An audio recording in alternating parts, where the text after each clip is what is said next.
Allow me to introduce myself first. My name is Satinder Bindra, and I'm the Principal Director for External Relations at the Asian Development Bank.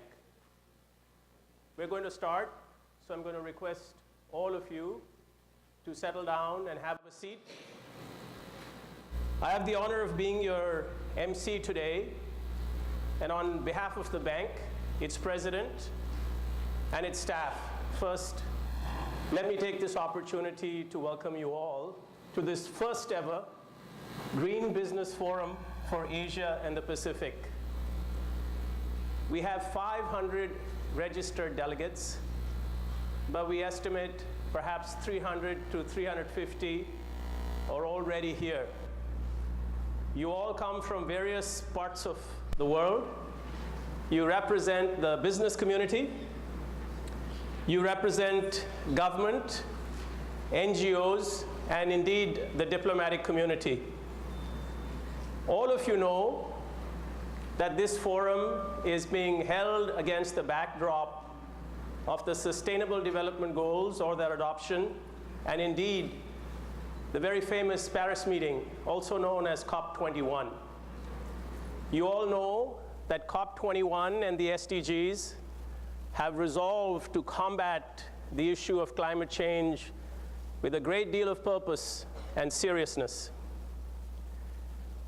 But is the role and responsibility of creating the new low-carbon green economies just with policymakers and the government, or does the private sector have a role? Indeed, this forum will argue that the private sector has a role, that the new green economy presents a lot of opportunities. It will present opportunities for green businesses to be profitable. So to tell you more about this forum and its agenda, I'd like you all to turn to the big screen, if you can, and we'll be rolling a brief introductory video. As economies in Asia-Pacific continue to develop, the environment is under increasing pressure. Major ecosystems are under threat. Loss of biodiversity is massive, and climate change is worsening this crisis. Congestion, waste, and pollution are also increasing, and related health impacts are getting ever more severe. Population in the region has reached the 4.5 billion mark, and most Asian countries are becoming middle-income economies. Rapid urbanization is continuing. As populations continue to grow, as the middle class gets larger and richer, overall resource use is bound to increase. In 2015, a new global development agenda and climate deal have been agreed. The 2030 Agenda for Sustainable Development has a radically new vision. It calls for equal attention to economic prosperity, social equity, and environmental sustainability. To realize this vision, we need the right policies, huge investments, greater financing flows, technology and business innovation, and stronger implementation capacities. Mobilizing private sector resource is crucial for this to happen.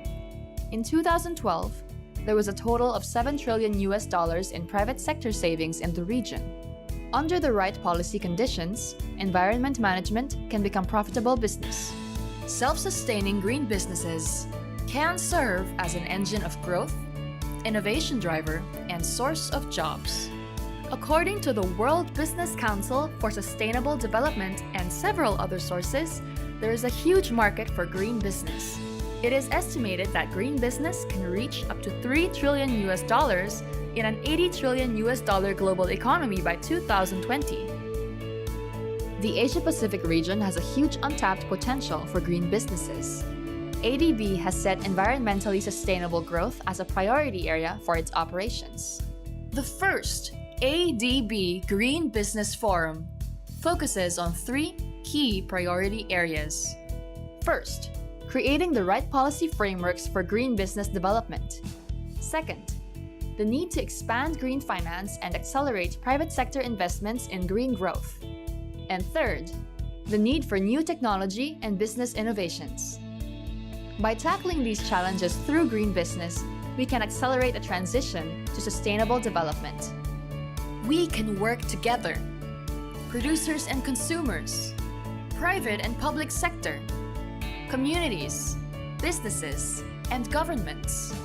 Only by joining efforts can we make real progress.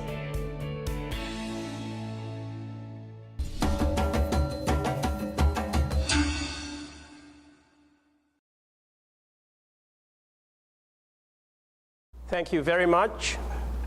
The main message of the video produced by Marielle Gabriel of the ADB is that we need to work together. We will be hearing more about working together all through this morning, but I'd also now like to call on my colleague, Ms. Carmela Loxon.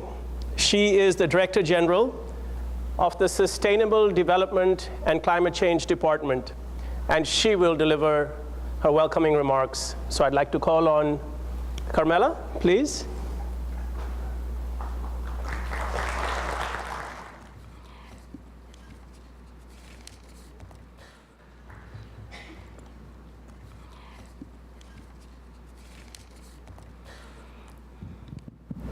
Asian Development Bank President Takehiko Nankau, Executive Director of the United Nations Environment Program, Eric Solheim, Minister of the Environment and Forestry of the People's Republic of Bangladesh, Anwar Hossain, Secretary for the Ministry of Environment and Natural Resources of the Republic of the Philippines, Regina Lopez, Minister of Natural Resources, Environment and Tourism of the Republic of Palau, Fleming Umich Sengembao.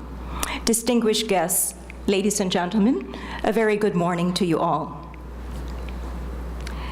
This first Green Business Forum enjoys considerable momentum. We all know about this. We have seen the global development landscape shift remarkably with the adoption of the Sustainable Development Goals and the recent ratification of the Paris Agreement on climate change. We are particularly thrilled to see environmental sustainability so centrally positioned within the SDG framework. We consider this a very important step forward. We are all seeing businesses recognize that going green is good business. We're encouraged by the dramatic growth in the global market for environmental goods and services, a market which exceeded $1 trillion in 2015, and estimates show that it is targeted to expand to $1.4 trillion by 2020. Asia's current share of this market in 2015 is 22%, if we include Japan. But if we exclude Japan, it is only 12%.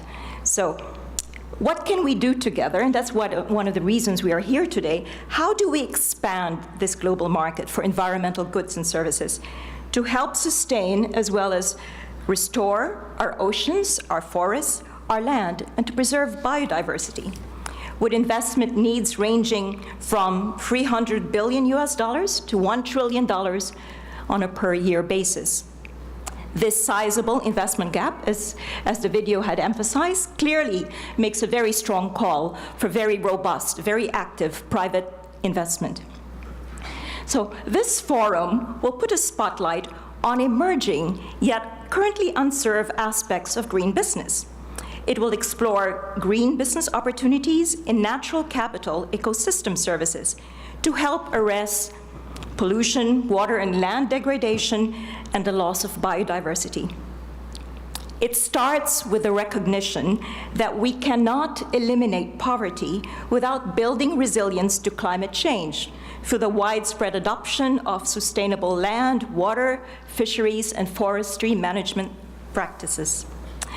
This forum further builds on ADB's current efforts to drive environmentally sustainable growth through our investments in renewable energy, energy efficiency, sustainable urban and transport infrastructure, sustainable agriculture, investments that have expanded dramatically, exceeding $7 billion in 2015.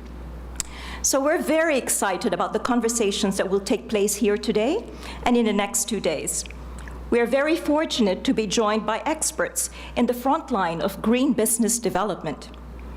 We hope these exchanges stimulate new thinking and cultivate new understandings that will help to facilitate the creation, the transfer, and the deployment of green technology and strengthen the foundation for green business development while helping to expand green business partnerships. As one of the world's most climate vulnerable regions and a growing emitter of greenhouse gases, Asia, our region, Asia Pacific, will need to shape and lead the global fight against climate change and lead climate action. In order for Asia to lead, we're going to need new ideas and insights. We're going to need to reimagine new business models where growth and nature can intermingle. We're going to need to cultivate a new consciousness about what we can do for our planet. We're going to need to take collective action and to create the change that we all want to see and help secure a more sustainable future for us all. Thanks very much.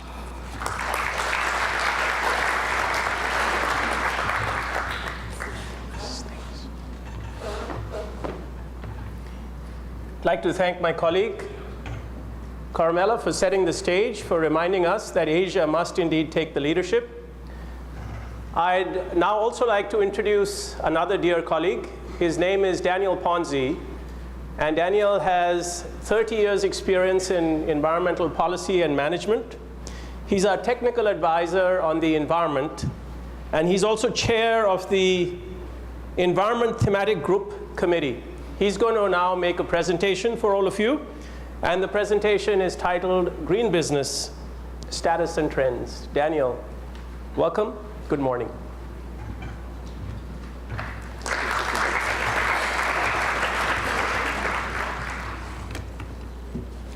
Thank you, Satinder. Good morning. Good morning again. Being this the first ADB Green Business Forum, we thought that it would have been good to have like a general introduction, possibly to be on the same page. And we'll try to be quick and not to go over the 15 minutes I've been allocated. Next slide. So let's start with the outline. We'll try to cover the key topics that will also be covered under the forum. First, what is green business? That's a key point. Second, what and why green business, the rationale for green business. Then we'll have a quick look at the status and trends. Then ADB support to green business. We'll have an overview, also a brief one, what ADB is doing to support green business. And then we'll have few slides, the last ones, on the values ecosystems and the huge potential green business market which lies behind these ecosystems. Next slide.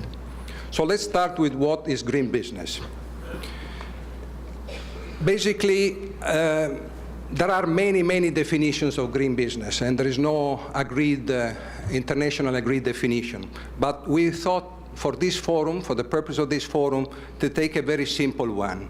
So we agreed on defining green business as a profitable business activity that supports environmentally sustainable growth. But it's important that we have two types of green business we identified. First, at the core, the smaller, next slide please, at the center, we have the green business in terms of environmental goods and services. This is the traditional and long-established market of environmental goods and services. These are mainly used for pollution control, air and water pollution control, wastewater treatment, clean energy, and various consulting services. In the next slide, we'll go through a quick list of those. Second, the larger circle, a different green, you see all those businesses that are green in their operations, greening businesses, businesses which are going through a greening process. These are the companies that have taken steps in going green, with some of them already advanced in their greening processes. Of course, this is a huge potential market, which is also expanded rapidly, as we'll see later on. Next slide. Here, a very quick breakdown on the industry, environmental goods and services. This slide shows the main groups and composition of these goods and services. And the data comes from a US company which, for about 30 years now, has produced information and market intelligence on the environmental industry globally and regionally. The main categories here are air pollution control, water pollution, wastewater treatment, waste management, monitoring instruments, electronics information, and other related equipment, environmental consulting, renewable energy, and energy efficiency, just to have an idea what kind of industry we have. Next slide. As mentioned, in addition to the environmental goods and services, the smaller circle, we have the greening of businesses in the larger circle. This includes millions of companies that have started the journey of going green, from agro-businesses to electronics to boutique hotels. Greening a business can happen at various points in a business cycle, as you see from the slide.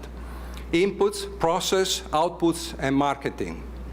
At the input level, we have renewable energy, recycled materials, or use a green procurement system. These are all methods to actually improve sustainability at the input level. At the process level, we can invest in energy and water efficiency, adopt cleaner production system and methods, and minimize waste generation and pollution streams. At the output level, we can have products that can be made greener. For example, by making the product recyclable, or by making the packaging more eco-friendly, and other types of environmental friendly product-related systems. In case of services, these can also be made greener by improving input efficiencies or reducing pollution. Then we have marketing. The degree of greenness at the output level can also serve as a marketing strategy, especially when combined with green labeling and certification.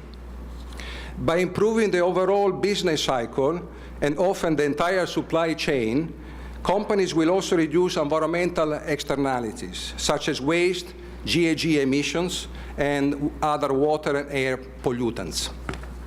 So now, why green business? Why we need the private sector, basically, to invest more in green growth? Usually, we give the good news first, but this time, let me start with the bad news. As mentioned earlier in the video and also briefly by DG Carmela Loxin, there is a huge financing gap for green investment to achieve environmental sustainability and the SDGs. Before the approval of the Sustainable Development Goals last year, the United Nations study generated estimates of financial requirement for sustainable development. This included requirement for environment, ecosystems, and climate change-related SDGs. The annual investment requirement for oceans, forestry, land and agriculture, and biodiversity sectors range from $300 billion to $1 trillion globally. But the actual finance going to this sector is much, much lower. For example, research shows that only 13 to 17% of the funding needs for forest restoration and conservation are met, leaving a shortfall of about $350 billion per year. The main message here is that while the public sector has an important role to play in achieving the SDGs, of course, its financing is not sufficient. To fill this gap, we need a much greater flow of investment from the private sector, and we need more green business. Now, let me give you the good news. There is a growing realization by business that the going green is a profitable business. In other words, it pays to be green. It pays to go green. First, the business itself. There are 4 drivers. Starting from the business itself, companies increasingly see opportunities to invest in the process efficiency improvements, cost reduction, product quality improvements, and all of this, of course, it makes a lot of business sense. Second, the market. Companies can go for product differentiation and access to new markets. They can sell new clean technologies. They feel the pressure from competition. And of course, eco-labeling, certification, and industry codes of conduct and environmental performance disclosures also play an important role here. Third, the government. Companies are under increasing regulatory pressure from the government. They know the more stringent regulations are coming, and they often proactively work to improve their environmental performance. And corporations respond, of course, to environmental subsidies and environmental-related taxes. Fourth, the financial sector. From being often a barrier to green business in the past, finance is now becoming a key driver. Green finance and green lending are becoming more and more common, and we see more and more green bonds, green loans, and green infrastructure investment trusts that are also fast expanding. And the recent G20 in China with the green finance report is a good example of the momentum that the green financing discussion is gaining. Status and trends. Next slide. We'll have a quick look at the environmental goods and services, the smaller circle in the first slide. The global environmental market has grown from about $800 billion in 2006 to about $1.1 trillion in 2015. Here we know that our region is becoming a major contributor of the global market. The region has a higher annual growth rate, growing at about 3.5% per annum in the period 2006-2015. This stands against a lower rate of growth of about 2.1% for the rest of the world for the same time period. Next slide. In our region, looking at our region, PRC and Japan are the largest contributors to the global market. The regional market size is about $278 billion in 2015, with again Japan and PRC ahead of the other countries. Here, it is important to note that PRC and the ASEAN bloc of countries, Southeast Asia, are the ones with the highest rates of growth and are gaining importance in the regional and global markets. Of course, other regions of Asia are also expected to grow. Now, a couple of words on this forum. As briefly mentioned by DG earlier on, in the last decade, we have been having several forums on energy, clean energy, sustainable transport, water, sustainable green cities. But now we have the first of the Green Business Forum. 2 points to highlight here. First, the forum has a special focus on the underserved areas of green business, the new emerging areas, like sustainable tourism or organic farming, but many others as well. These are growing fast and have a high potential for additional future growth. In the next slide, we'll look at some of them. Second, the other forums had more a specific, sector-specific type of perspective. In this forum, we take more a thematic approach, discussing policy, finance, innovation across several sectors. Looking at the emerging green business, the underserved areas. Few examples. Sustainable agriculture and food industry. The global market for organic food and beverages has reached $105 billion in 2015, compared to $62 billion in 2011, which is a 67% increase in 4 years. That's a huge jump. Fisheries and aquaculture. With wild capture fisheries already certified or in the process of being certified, annual catches about 17% of the total global harvest. And the current demand far outstrips supply. Forestry. As of 2013, the total area of certified forests worldwide stood at close to 400 million hectares, which is approximately 10% of the global forest resources. Responsible, sustainable tourism. According to the Center for Responsible Travel, the tourism industry accounted for about $7 trillion of the global GDP in 2015, with sustainable tourism already having a 20% share and continue to grow. This is more than $1 trillion tourism industry, which is committed to various levels of greening. Now let's look very quickly at some of the work that ADB is doing and directly and indirectly supporting green business.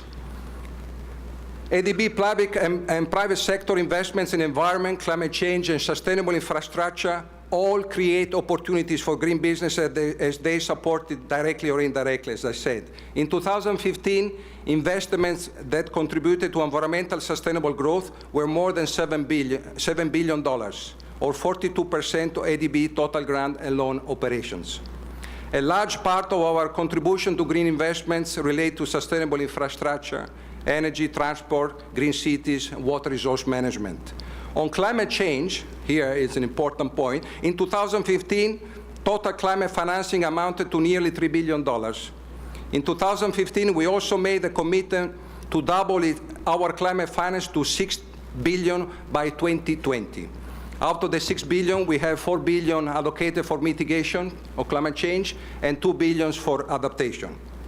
In addition, ADB supports policy reform and institutional capacity building for environmental management. This includes support for environmental impacts assessment regulation, environmental standards, and many other examples of policy and procedures. The goal is to effectively integrate environment in development planning and decision-making. Since 2001, ADB technical assistance for environmental management at the country and regional level has been more than $500 million equivalent. A good part of this assistance has indirectly supported green business development. Lastly, all ADB investments are systematically screened for environmental impacts to comply with ADB safeguard policies. And we are supporting several countries to strengthen their own country safeguard systems. All these support green business in various ways. Next one. And of course, as mentioned earlier, there is an increasing share of our private sector investments which directly support green business. Some of them indirectly, but most of them directly.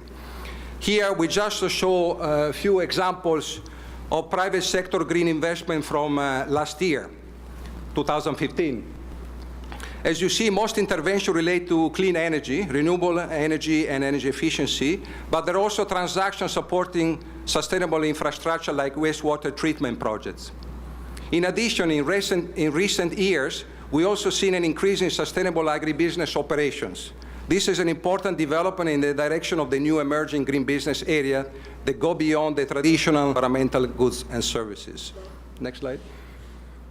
Green bonds. I think we cannot forget a very recent, basically started last year, important development. The current outstanding ADB green bonds amounts to $1.8 billion. $500 million were raised last year for the first time in the first ADB green bond issue. And then this year, last August, we had an additional green bond issue of $1.3 billion, totally $1.8 billion. Currently, proceeds from ADB green bonds are mainly used for energy efficiency and renewable energy, sustainable transport, and some of them also for green cities and sustainable urban development. However, we expect and we hope that their scope is going to be expanded in the future to other areas of green investment, such as natural resource conservation and ecosystem management. And all this will be good for the emerging areas of green business, as we earlier discussed. Now, a few last slides on the ecosystem services and the huge green business potential that lies there. First, a quick look at this slide, which explains the natural capital concept and its benefits to human societies. As defined here, natural capital is a stock that generates benefits for people, for human societies. One subset of the stock of natural capital is the ecosystems, which generate benefits that are also called ecosystem services. Understanding and valuing ecosystem services has important implications for the potential development of green business in the future. Next slide. Yeah. The values I'm going to show here are only indicative, but they give us an important message. The figures here were taken from an original article published several years ago by an environmental economist named Robert Costanza. In this first slide, we have the total value of global ecosystem services. The data were updated 6 years ago in 2010, and its work has had mixed reaction from experts, academia around the world. There have been thousands of citations and many criticisms too. Lots of new research is now underway to refine these estimates. But as I said, these numbers are only indicative, but they highlight the magnitude of the ecosystem service values and the immense green business potential. As you see here, I want to call your attention, the total value of global ecosystem services is estimated to be about 49 trillion, not billion, 49 trillions of dollars. At the time, even larger than total global GDP. Next slide. Here, just very quickly, the estimates for the marine and coastal ecosystem services. As you see, the figures are also huge for these ecosystems. Next slide. Final slide here, the value of terrestrial ecosystem service. Of course, these estimates are mainly conceptual, and they indicate the human welfare improvements from ecosystem services. But we believe there is an important message here. The challenge from a green business development perspective is to how develop markets from these ecosystem services and convert these values to actual cash flows. Currently, due to market failures, these values are not realized as actual revenue streams. But under proper policy regulatory regimes, these services can be exchanged in new ecosystem markets, and these values can be converted to actual cash flows. Then the private sector, through green business, can ensure their continuous supply on a profitable basis. And the main purpose of this forum is to discuss this huge market potential for green business and how we can work better together to achieve this goal. Thank you.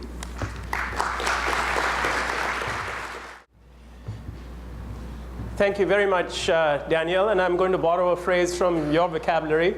I too have some good news. And the good news is we are very much on time, because I'm sure you'll all be waiting for the first panel discussion. We have some high-powered personalities for that panel. And I'm going to be passing the baton along, I'm proud to say, to a former broadcasting colleague. She's, of course, now very well known, very well recognized, and very well respected as the BBC's anchor for the Asia Business Report. The show airs out of Singapore, and I'm very proud and pleased to present Sharanjit Lail. Please come on up. Ladies and gentlemen, allow me to welcome her, and the baton will be passed to Sharanjit. Come on up, please.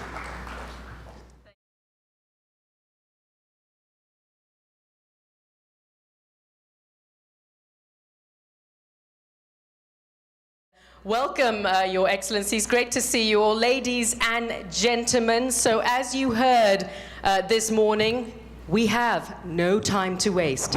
It is absolutely imperative that governments in this region adopt programs, policies to promote green business.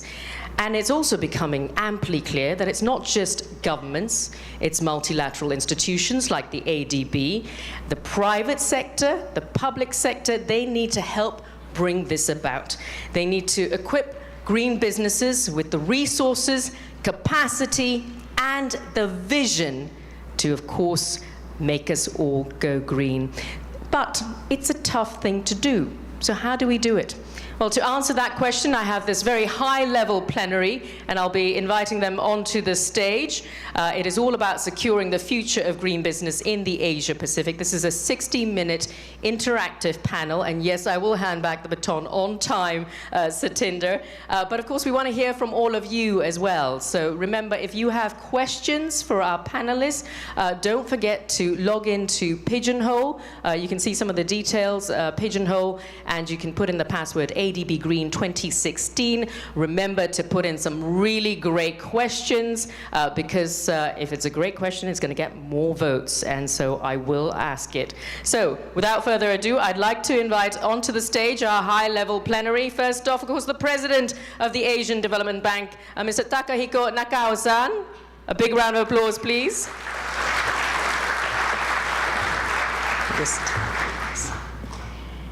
And next up, we have Mr. Eric Solheim. He's the Executive Director from UN Environment.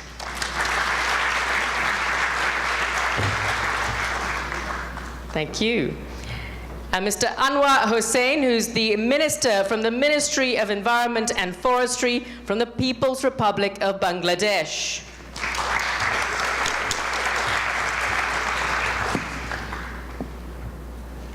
And we also have Ms. Regina Lopez, the Secretary from the Ministry of Environment and Natural Resources from right here in the Philippines.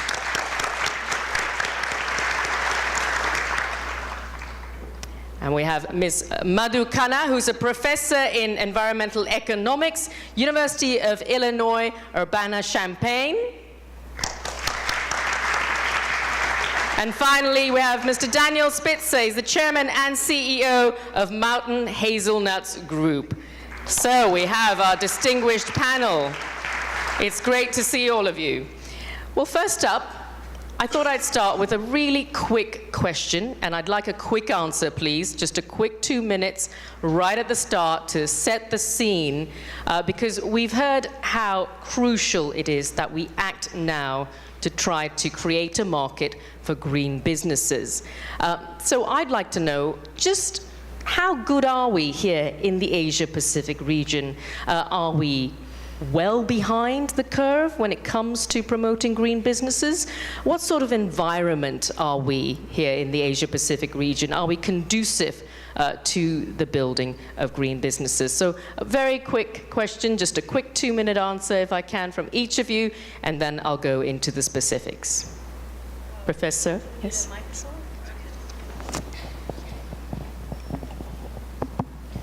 Well, thank you for this question and for being on this panel. I'm really pleased to be here.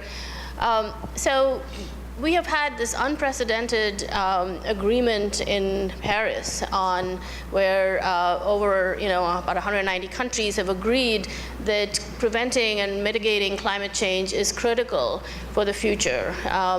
We've also had considerable agreement across countries and particularly in the developing region on the need for sustainable development. And so those are really promising signs for the future. The question for moving forward is how do we translate those into actual policies and more of a business environment for investment in this region so that it becomes profitable and we level the playing field between the business as usual kind of approach that we have taken to having a more environmentally responsible approach. So I think it's a combination of technological development and policy targets that are needed as we move forward, but I think we're off to a good start in the fact that at least we have developed a vision for what we want in the future in the region. Thank you. Morning. The achievement that we had acquired in Paris COP21 has been kind of dampened because of the political change and the optimism, the hopes, the aspirations that had generated. Suddenly it seems, we feel that maybe we will have to wait for some time to see how far we can go along with it. But nobody should undermine the importance of the climate change and the steps that we ought to take. The temperature of the planet is dangerously increasing, and unless we can bring it down to a tolerable point, like 2 point, or preferably 1.5, then the climatologists fear that many parts of the world will be affected, including Bangladesh. Bangladesh is not the only country. Even those who are developed countries, they will be also affected. But anyway, our government is going ahead with their programs. As a matter of fact, the world is surprised that the steps the government of Bangladesh had taken even long before these international commitments were coming forward. And this green economy thing has been encouraged in Bangladesh, and fortunately for us, our Bangladesh Bank, ex-Bangladesh Bank governor is here, who had created a special fund to assist the industries, the private, to finance for this non-conventional generation of electricity. This idea is relatively new. It is not as yet very popular. So we'll have to first make it known to the people that why we are talking about this greenhouse thing. And with this, we are talking generally about the small and medium industries and enterprises. But for big one, we need to have conventional generation of electricity. It's not the electricity alone, the overall lifestyle has to be changed, and government of Bangladesh is encouraging in all respect to introduce the solar thing in small industries, in households, in agriculture, and etc., and etc.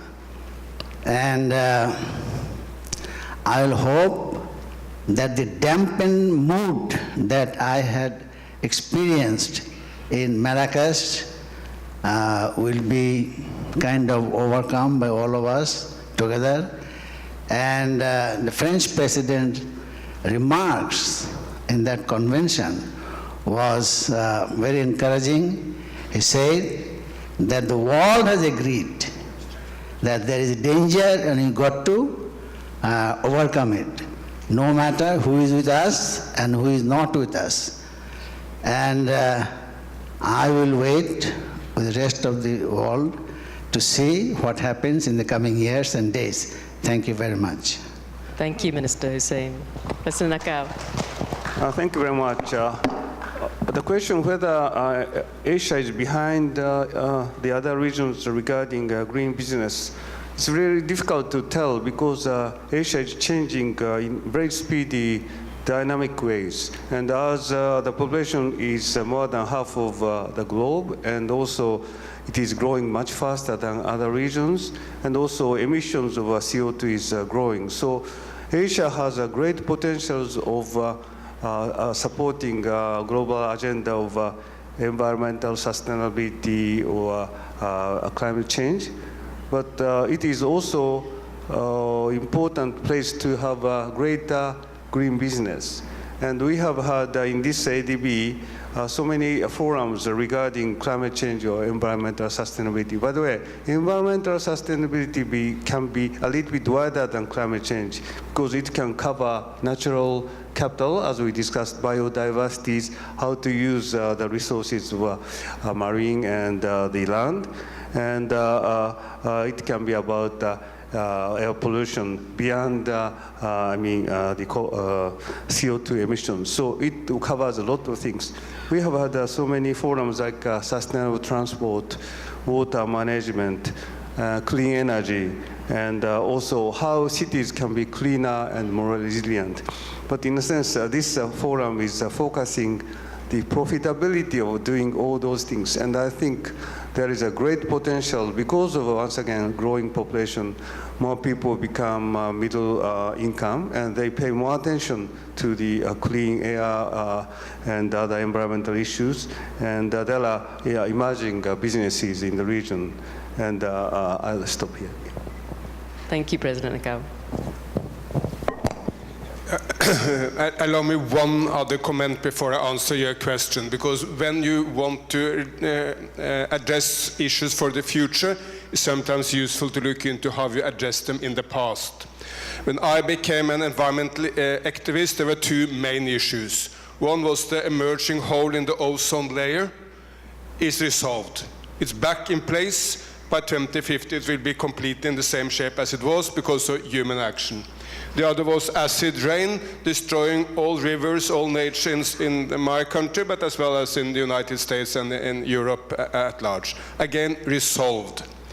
Why is this? Because three main factors come together. Number one, there was strong citizens' action, a strong political opinion out there demanding change. Secondly, governments, brave politicians decided to regulate the markets. And thirdly, it was left to business to find nearly all the practical solutions, the new technologies which could resolve the problem in the ozone layer, the new chemicals in the refrigerators, all to regulate the market so that we found all the solutions to destroy the problem of acid rain. This is exactly what we need to do with the problems of today as well. Citizens' action, regulating markets, and by and large leaving to the private sector to find the technical solutions. Is Asia behind? I don't know. But I'm absolutely certain that in the next few years, Asia will be ahead. Because Asia is moving so much faster than any other part of the world. I cannot agree more to what you said. So it's an absolutely theoretical issue whether Asia is behind. In a few years, Asia will lead.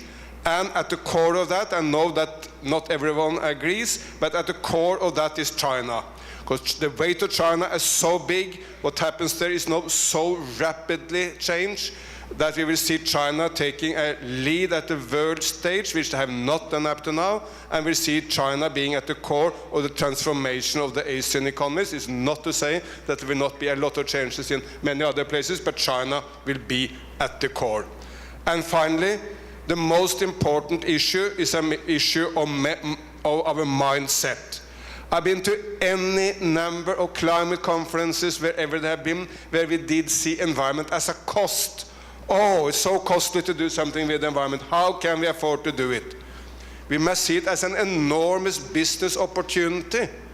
And Germany is not poorer because Germany did clean up the Rhine. We are not poorer because we resolved the acid rain.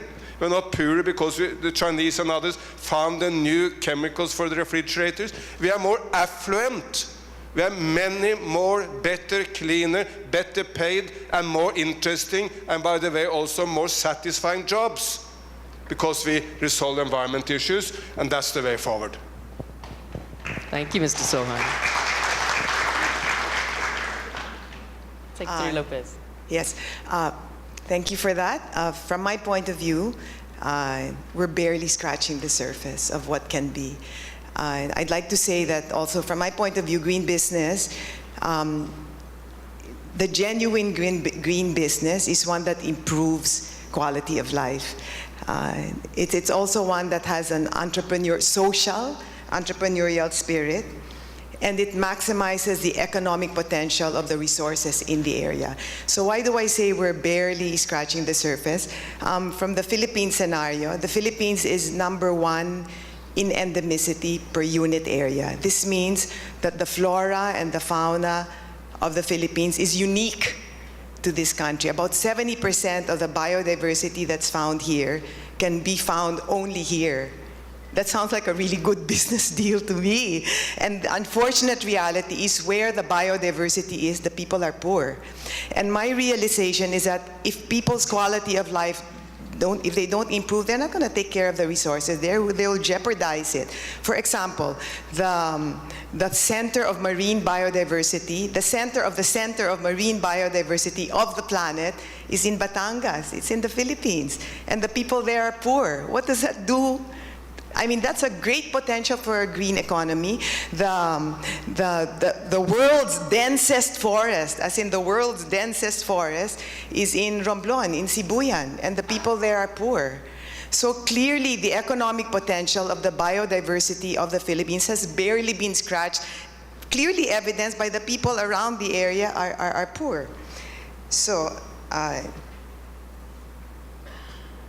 I was in Marrakesh, and what I observed there was a discussion on whether we should do adaptation or mitigation or whatever. What I would like to state that what we are doing in DNR, what I believe in DNR, it doesn't have to be a choice. For example, we're doing mangroves. We want to plant 1 million hectares of mangroves, and this is going to give rise to more fish, more seafood, more prawns, more shrimp, and that's a good business deal. But these mangroves are going to protect its adaptation. I took a military chopper, and I went around, and I saw that the country's biggest mangrove area is man-made. And it was the reason why Bohol was saved. You know, when Typhoon Yolanda hit, we were saved by the mangrove saved the island. The places with mangrove suffered 80% less damage. It's an adaptation measure which is mitigative because it absorbs carbon credits and it has business opportunities. Bamboo, I was in a bamboo symposium yesterday. Oh my God, it was amazing. Bamboo has more 400 times more carbon sequestration than any tree, than most trees. And bamboo grows very well in the Philippines. And what I saw there, so it is mitigation measures, it's adaptation. And then what I saw yesterday in the bamboo symposium was that you can build 6-story buildings, low-cost housing, bamboo bikes, bamboo furniture, bamboo tiles, bamboo clothes. It's huge. So by going into this adaptation of bamboo, you actually kick ass the economy. So if there are any investors here, I want to let you know that this is where DNR wants to go for adaptation, mitigation, but it must be done in a way that the community benefits. That's key, because environment is not only land, air, water, it's land, air, water, and people. And if people's quality of life doesn't improve, it's just not going to work. Thank you. I passed my 2 minutes. Thank you, Secretary Lopez. Tough to follow that enthusiasm. But I echo the comments of my 3 predecessors. A couple of things. One, Asia is a vast region, lots of diversity. I've spent my whole career in Asia. I've been in Asia since the mid-70s. And I think it's difficult to talk about Japan, China, Indonesia, Pakistan, Bangladesh in one swoop. I would say there's generally much stronger consciousness and political will, but it varies from country to country. In fact, in a country like China, where you have very strong political will at the top and a very well-empowered and authorized Ministry of Environment, you have inconsistent implementation at different levels below. The middle class is growing, and their values about the environment are driving change, and that, I think, is consistent in many different markets, and that's really important. There are a lot of very encouraging signs in some countries, and I agree that in many sectors, Asia will be leading in terms of actual innovation of products and market development. That's going to happen. That's already happening in certain sectors, but it's going to happen more and more. But let's be really clear about the situation and not just pathologically optimistic. There are significant challenges out there, and they're not easily solved. We need a lot more transparency. We need a lot more sharing across countries and across sectors. As an investor and as a serial entrepreneur, I see opportunities. I don't see genuinely enabling environments. That's my perspective. Well, thank you all panelists. Yes, a big round of applause. That was great. As you say, a sense of optimism that we heard there, also a sense of caution, but I'd like to think there wasn't pathological optimism there, but certainly there is a push ahead and there is a path in front of us, which is a green path, which is a good one, we know.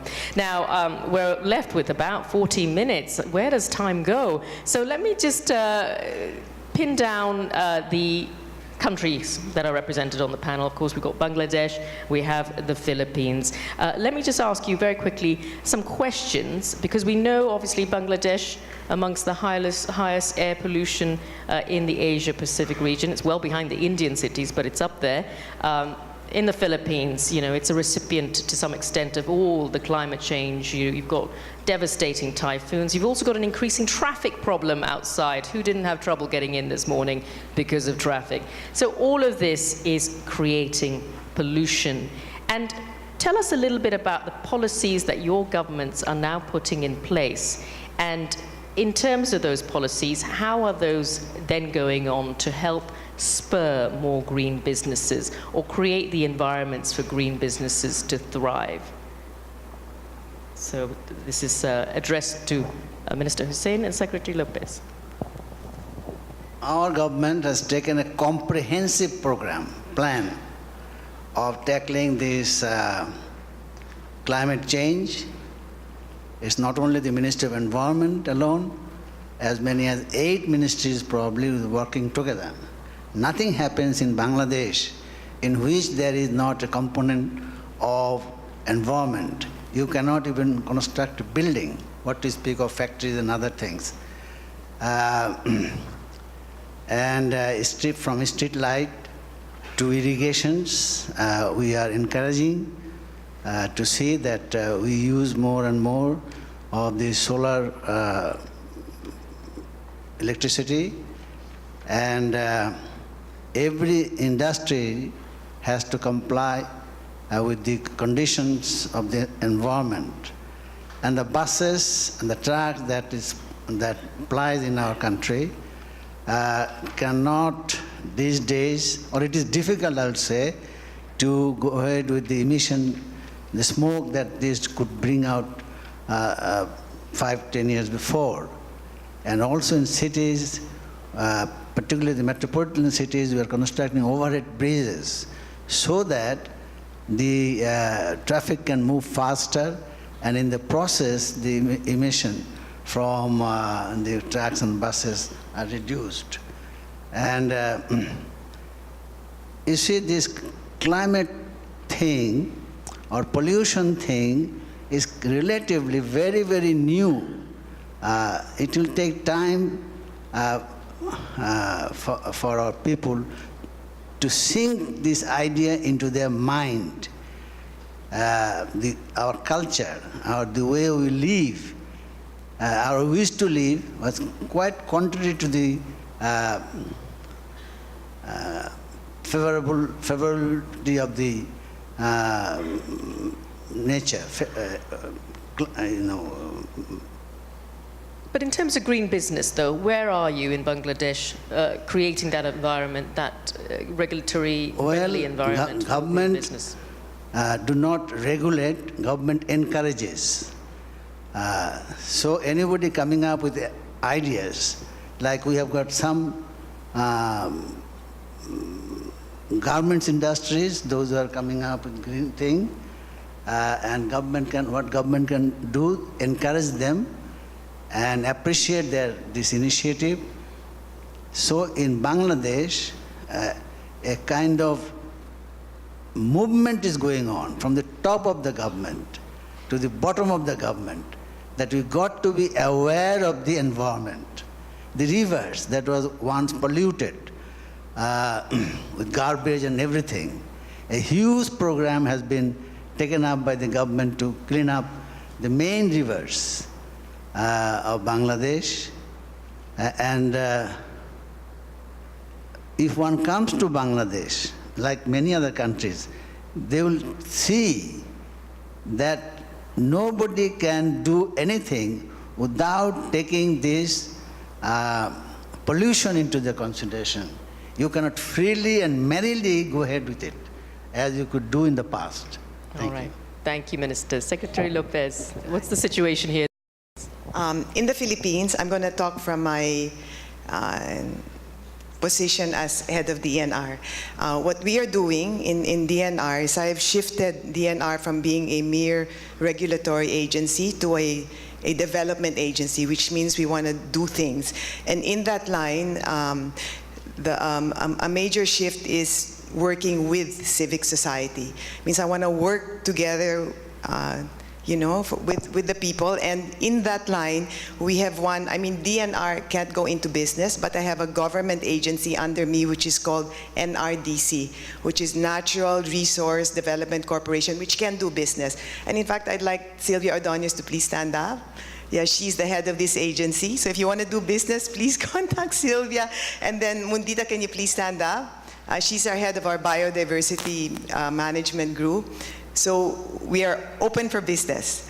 And in that line, I would like to say that the direction of DNR in the scope of this business is area development. And so we have chosen for the first year, 29 convergence areas where the emphasis is area development. You go there and you scan the place and you see what can be done here to improve people's lives. And the basis of it will be scientific, but it will have a distinct entrepreneurial inclination. I want to make sure I didn't forget anything. Okay, and then I also am a firm believer, because of my experience in getting things done, in creating models. And what I'd like to do in these 29 convergence areas is show what happens when you take care of the environment, the impact on the economy, and that necessarily includes green business. And we've chosen 5 performance indicators. Number 1 is happiness. Because of Bhutan, and it seems really enlightened to me. We're not material beings, so why we take on money as a summum bonum of life, right? Happiness. And like Bhutan has a lot of money, but they're happy. Okay, so happiness, health, environment, peace and order, and the economy. And that's flat. I mean, it's not in any particular order of priority. But for me, green business must be included in the context of everything as area development. And of course, people can make money, but if the push in the making money is they make money, but everybody else develops. And when we do the business, then I would like to also add that I even on a personal level will insist on a non-negotiable commitment to values. Because if there's no values, like for example, when we give money, I tell the men, if you're just going to drink and smoke, we're not going to help you. The money's for the child and it's for the family. Otherwise, if there's no commitment to values, it just doesn't work. And in fact, what we do in DNR and what I've done in the past is we have an Earth Warrior training, which is even military, And at the end, King Arthur and the Knights of the Round Table, so they take an oath and they kneel down and you say, with courage and with honor, do your job and be a river warrior, like King Arthur. And then because without that commitment, without the values, it's really, I've seen it again and again, it's not going to work. Without integrity, it's just not going to work. Yeah. Thank you, Secretary Lopez. Earth Warriors, that sounds fascinating. Now, Mr. Solheim, I believe you wanted to interject. And of course, we'd like to talk a little bit and focus a little bit on the private sector as well, because they are crucial in helping bring this about as a partner as well, aren't they? Let me just comment upon the issue of pollution, because I see that as the main driver of change. It's an enormously important issue by itself. I mean, yesterday the Iranian capital Tehran was completely closed down because of pollution. The week before, Delhi, that was the totally dominating issue in Indian politics the week before. And we see cities all over Asia being enormously polluted. I mean, 7 million people are dying prematurely on the planet because of pollution. It's now close to being the biggest killer of humanity. So it's enormously important by itself. But it's also, to me, the driver of change, because nearly everything we want to do for pollution will also be helpful for climate change and vice versa. And pollution is here and now, affecting myself, affecting my children. I don't want to breathe this air. I mean, it's very, very close to people, while climate change sometimes is seen as somewhat distant and theoretical. So I think through pollution, we will drive the environment agenda. So we will do our utmost in the UN environment to make pollution a key top political level, at the highest political level, push it up where it deserves to be, at the absolute top of our agenda. And we will also launch practical initiatives. I have agreed with the World Health Organization that we will pool our resources together so we can attack this from the health and from the environment angle at the same time, and put together a toolbox for all governments as to what they need to do from the environment and financial and health angle as to be effective. And of course, we'll be very, very eager to partner with others. We partner with the Asian Development Bank. Governments, of course, are absolutely essential. But we cannot continue to speak as if pollution is just one out of all the issues out there. It must be put front and center in our efforts. Yeah, I totally agree. I mean, pollution is not only physical, it's emotional, it's spiritual. I mean, I've done environment things and people's have more peace of mind. I just wanted to add one thing, because it's really important where green business is concerned. What we are doing in the 29 convergence areas is we're doing an area development plan. And in that area development plan, the people themselves are involved in the planning. And we include there the LGU, the church, the academe will take the baseline data and then monitor if we're making a difference or not. And then the businesses of the area. So any green business that's put up in the area is a segment or is a part of a total thing. So then it's very fulfilling, because you're not just making money, you're contributing to a bigger picture. And if it's part of the total plan, then that green business, whatever it will be, has support of everyone there, a multi-sectoral support, because it's part of a development plan.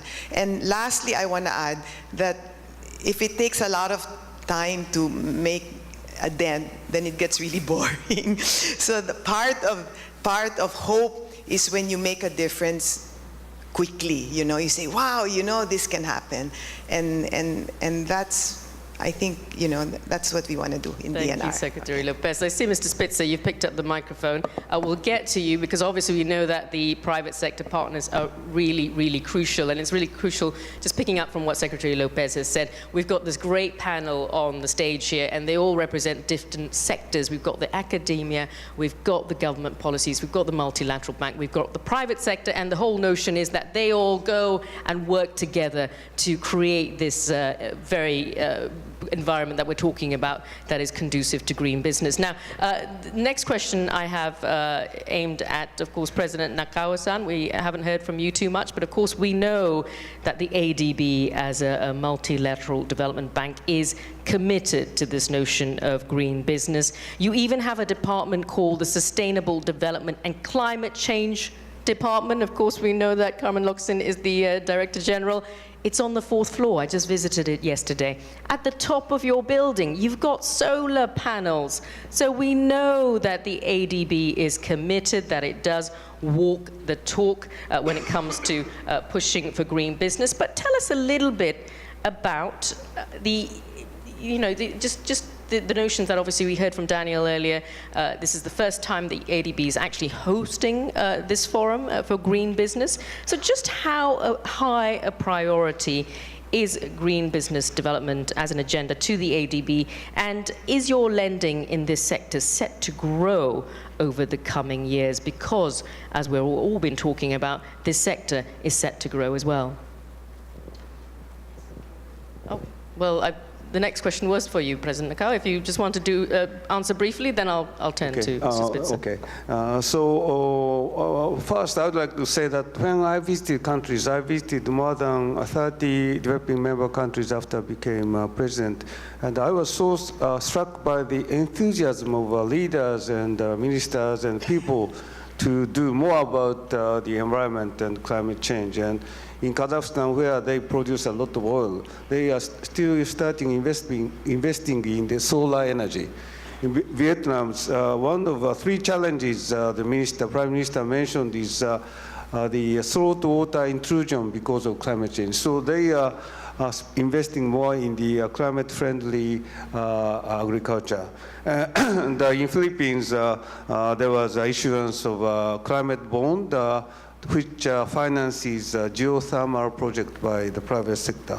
And of course, for China, as Eric said, air pollution, water pollution, soil pollution, those are imminent issues for the society. It's not just about pollution itself, but it is about stability for the society. Unless they address these issues seriously, of course, they would damage the safety of the people, but also it would invite a social instability. So these countries, all countries are so keen about it.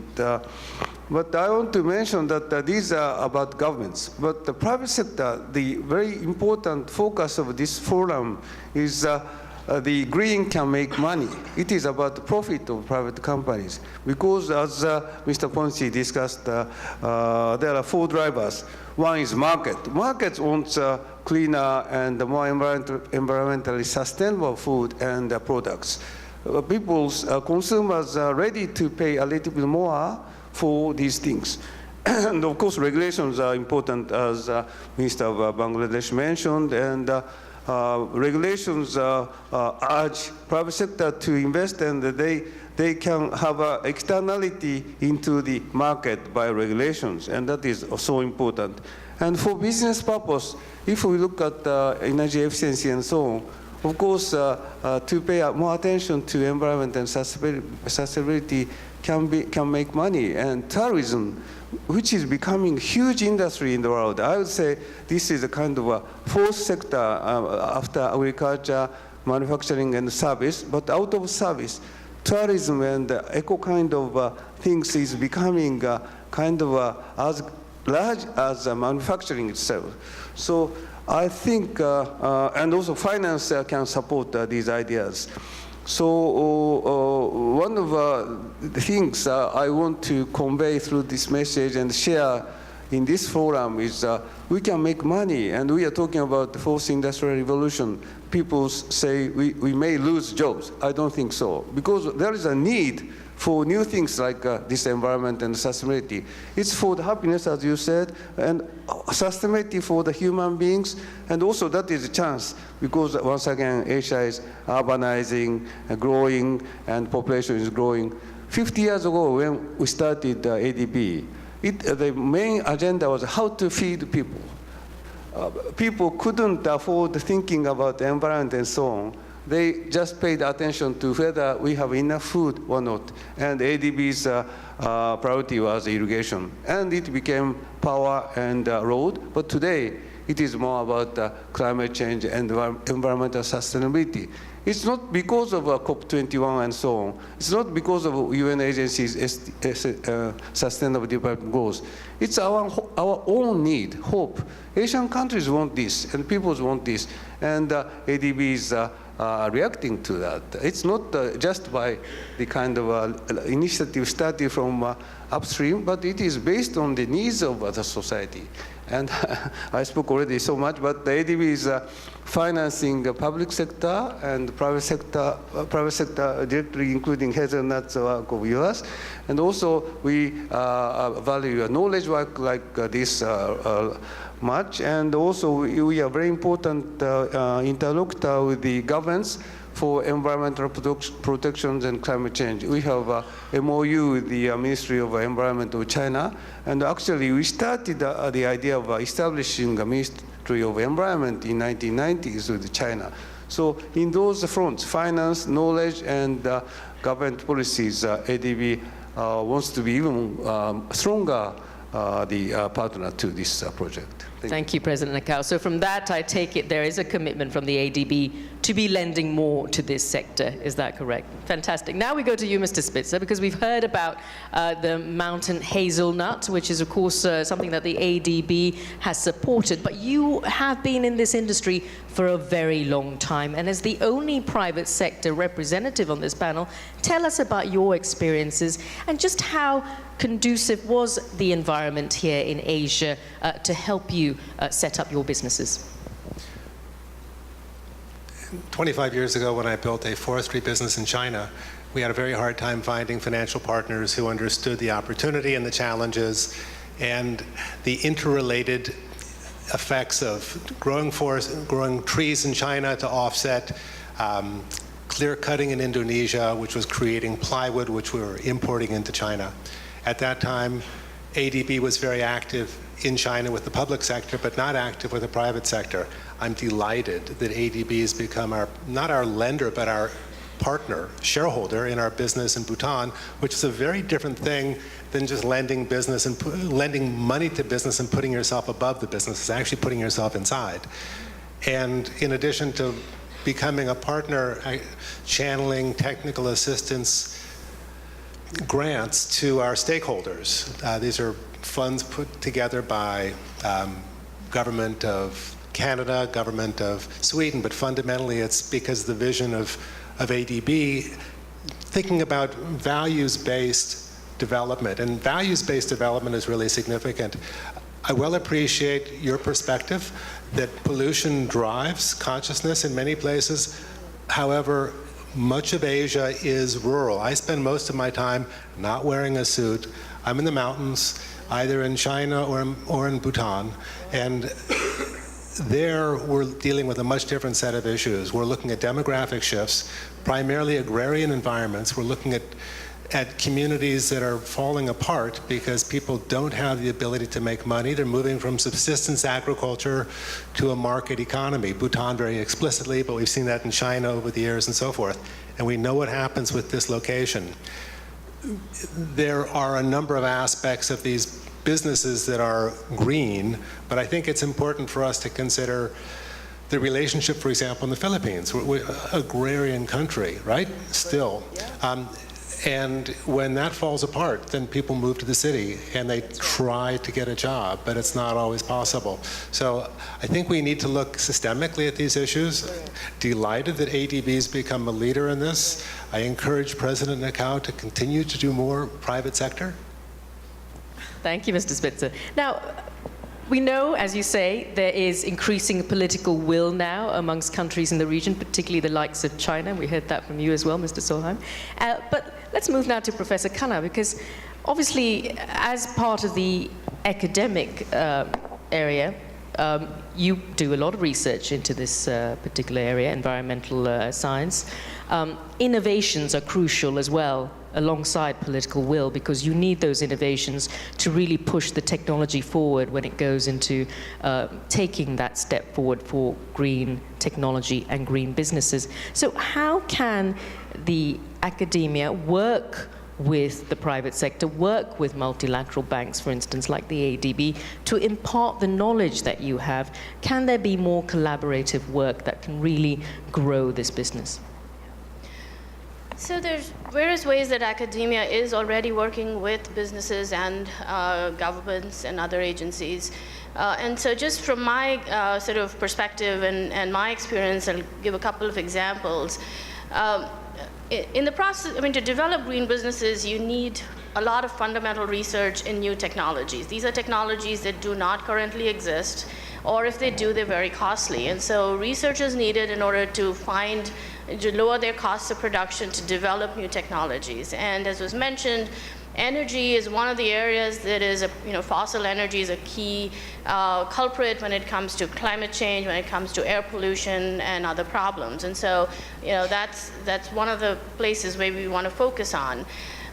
In that particular area, finding renewable sources of energy is critical. With my research institute at the University of Illinois, we worked closely with BP to try to develop alternative fuels and better biofuels. And of course, biofuels is, when you sort of mention it, raises all kinds of thoughts, and we have all the negative effects of biofuels and so on.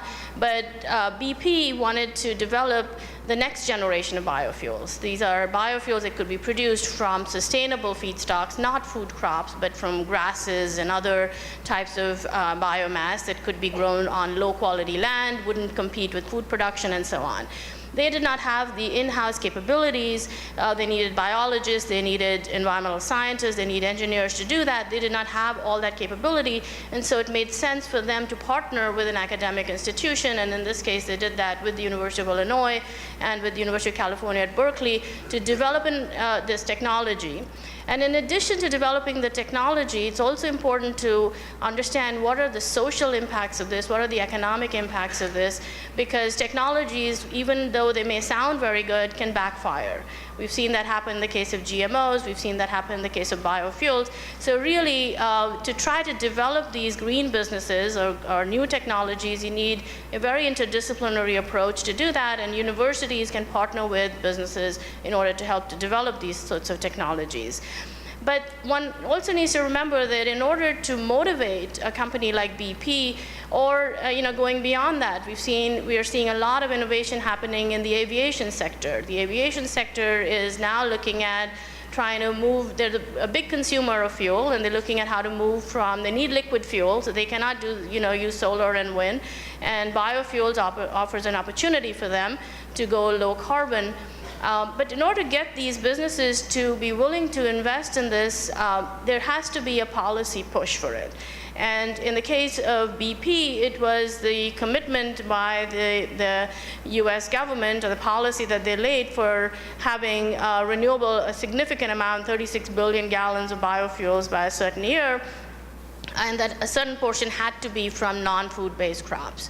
So this was a long-term commitment, the assurance that there would be a demand for this type of fuel, and that there would be, that created an incentive to go in for a 10-year research program in order to develop this sort of technology. In the case of aviation biofuels, there is the push from Europe to have a carbon tax on all flights coming in based on their fuel consumption. And so that's leading aviation industry to go towards renewable fuels. So it's a combination of the technical expertise that universities offer, as well as the policy push that creates a demand for these sort of technologies. The other way that academics are partnering and can do even more is in trying to understand what are the incentives and what makes green businesses profitable. So green businesses are, have been developing, at least when we look at the US and the European context, since the 1990s. We've had companies that are going beyond compliance. They're going way beyond what is required by regulations and setting up goals of, going to zero waste and cutting down carbon emissions drastically and so on. And the question is why and how are they finding it profitable to do so? Because they're doing it voluntarily. And there's a number of drivers of that, and among many others are the pressure from consumers, from NGOs, from investors who want to see less risky businesses. And we know that environmental problems can lead to large liabilities for these companies. So it's a combination of those sorts of market-driven incentives that are being created by the civil society that is leading to a demand and making it profitable for some companies to go green. We have seen a shift in that now. I mean, China is the leading country in terms of ISO certifications in most recent years, and far surpassed the Western countries. And why is China doing that? Why are Chinese companies doing that? It's a way for them to gain access to European markets and Western markets where consumers are caring about these things, and they are part of a supply chain, and they know that in order to be able to gain access to those markets. So it's a business opportunity for them to become environmentally responsible to gain this kind of access, and academic work can help to understand those incentives and then figure out how can we take those lessons and apply that more broadly to other regions and other sectors. All right, thank you, Professor Khanna. Now, we have time, I think about 5 minutes, for these wonderful questions that you all have been hard at work writing, and in fact on Pigeonhole. If I take a look at the question that has the most number of votes, it has 11 votes. Essentially it says, do you think we can impose a mandate or mandate laws that push corporations to transform their current businesses to go green? So is that even possible to do? Can government policy regulation do that?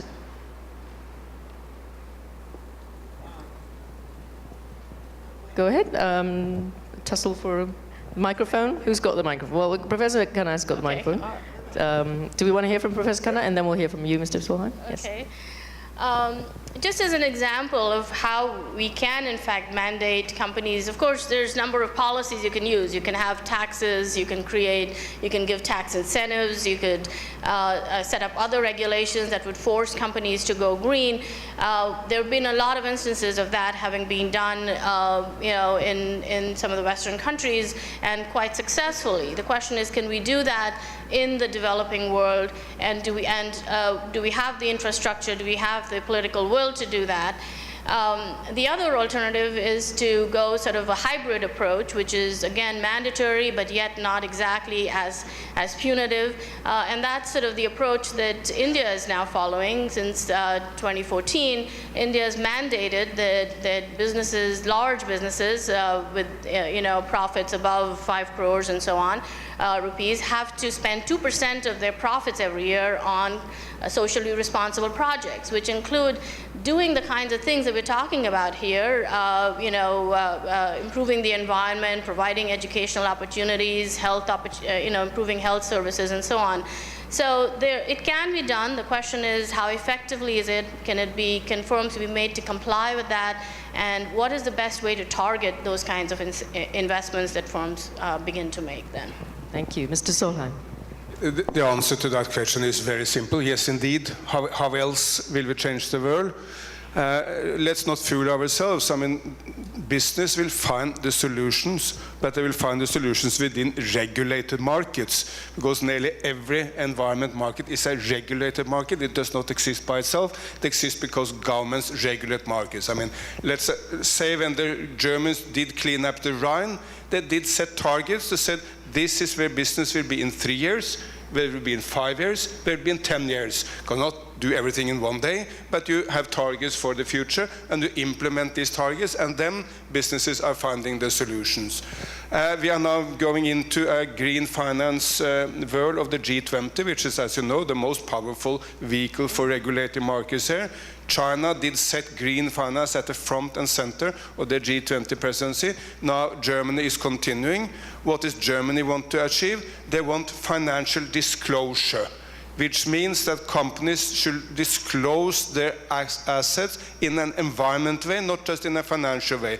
Every company discloses its financial assets at every stock exchange in the world. You cannot hide the financial problems in your company, or at least it should not be easy. If your company is very well have a huge risk from climate, it must be disclosed. On the positive note, if you have a good green in your portfolio, that should be open to everyone so that we can name and fame that business. So this is, of course, ways of regulating markets. And finally, government can, of course, have enormous impact on markets by the way we spend the money. And that's one of my worries, that we will spend them wrongly. If we basically use development aid as grants, we are abusing an enormous opportunity. However, if we use development aid as a leveraging tool, as a risk alleviation tool, as a way of incentivizing business, where there are sound, of course not horrendous profits, but where there are sound profits, but the government takes some of the risk, then we get a lot more done. 1 month back, we launched in Jakarta a facility called, also to your answer, this is not just about the cities, though the middle class is driving political change very often. We launched a facility called Tropical Landscape Financing Facility. This is about leveraging money from big Hong Kong and Paris-based banks into the smallholder farmers in Indonesia. Of course, I mean, Paribas, which is one of the shareholders there, cannot have a facility for the smallholder farmers in Kalimantan or Sumatra. They are simply too small for such a big bank. So you need a system for that money to be reaching the smallholder farmer. And that's about using private money for the transformation. We need, if it becomes successful in Jakarta, I can tell you it will be copied all over the world. Let's hope. President Nakao. Yes, of course, in Marrakesh COP22, there are a lot of emphasis on the private sectors or non-state actors for the climate change actions. But it goes without saying that the government role is crucial to set a vision, to set a goal, and also there are many ways governments can influence the private sector. Like you said, tax for the CO2 emissions and regulations, and also fuel subsidy should be removed to avoid the excess use of fuels. That is one thing we can start with. And about regulations again, in many countries in the United States, Japan, also the Western countries, emissions control for cars was started in 1970s, and it had tremendous impact on the cleaning of the emissions of cars. And also in 1960s in Japan, some rivers near the industrial areas were very dark and smelly, but because of regulations and also social pressure, now those rivers are livable even for fish. So by acting government together with the market pressure and social pressure, we can do many things. And I visited Suzhou creek 2 weeks ago in Shanghai, and in 1990s it was so dirty. And they spent a lot of money to prepare the waste treatment, water waste treatment facility, but they also moved by regulation factories to the remote place with the better technologies and cleanness, and also they dredged the water and so on. So regulations, tax, and subsidy sometimes, and financing of these things, which ADB is doing. Of course, the government can do it, and with the help of the private sector. But without stronger leadership and vision of the government, we cannot do it. Thank you, President Cao. Secretary Lopez, and I believe we're almost out of time, so if you can keep your answer fairly short, we're going to have to wrap up, though I know there are lots of questions on Pigeonhole. But quickly, Secretary Lopez. I just want to add one thing. I agree that the regulatory environment should be conducive to what we want to go. But I also want to emphasize there's a thing called compliance, and there's also a thing where you do it because your heart really wants to do it and you believe in it. And when you believe in it and you feel it, you want to do it, and you see the importance of the common good, then that's when the ideas come, then that's when the genius comes. And in that line, I would like to state the importance of education, where, that our students learn that this is what we should do. It's the importance of consciousness, because at the end of the day, the regulation should be there, but at the end of the day, what's going to carry humanity forward is the level of consciousness we're in, and I can't think of a better mode than education. Okay. Thank you, Secretary Lopez. Now, I believe we've come to the end. Do we have a few more minutes? We do have a few more minutes. Wonderful, thank you. I've been granted a few more minutes, so I can actually just ask another quick question. And again, we've got lots of great questions coming in on Pigeonhole. There's a lot about the Philippines, which I think we should try to address, but perhaps on a different panel. But let's look at something that's a bit more broad-based, which is just how can non-government stakeholders like investors, and we've been talking about this, consumers and communities, support efforts at encouraging companies to go green? This is something we've been talking about throughout the panel, but are there steps to do this? Are there ways, methodologies? Sure. Professor Kanai, Mr. Solheim, yes. Okay, so one of the ways that I think, clearly education is important, because people have to know the value of trying to save the environment in order to be motivated to do that. But in addition to that, one of the factors that has been shown to be really important in motivating or in getting non-government stakeholders involved in this is more information provision. And so information about what companies are doing is critical in order to be able to interject in that and create other incentives. And this information needs to be not just provided voluntarily by companies who are already doing good, but it needs to be provided by all companies. It has to be vetted, credible, and accurate, and that people can believe in. And there are many examples where this kind of information disclosure has proven to be really effective. An example of this, I can give you two examples. One is the example after the Union Carbide toxic release in Bhopal that took place in the 1980s.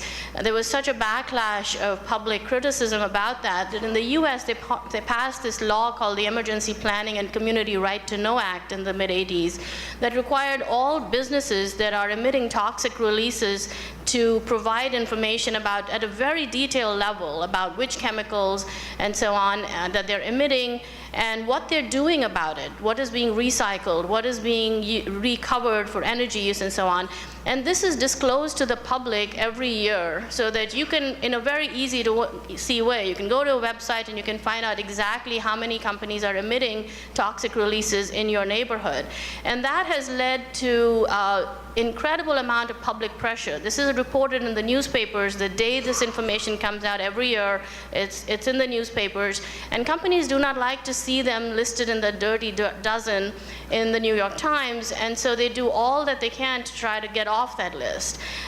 Investors react negatively to this, and the stock market returns of these companies go down the day after this information is released because investors care about this. Similarly, experiments have been tried in developing countries, and the World Bank partnered with the Indonesian Environmental Agency many years ago to create a program called PROPER that has a complicated a name, but the idea was very similar. It was to provide information about the pollution being generated by the largest paper and pulp companies in Indonesia, and that information was disclosed, and these companies were rated, black, red, blue, gold, and even before that information could be released, within the first 6 months that this information was gathered, these companies began to reduce their pollution, and they already moved up from black to blue and so on. So this is a way to really incentivize public in trying to create incentives for green businesses.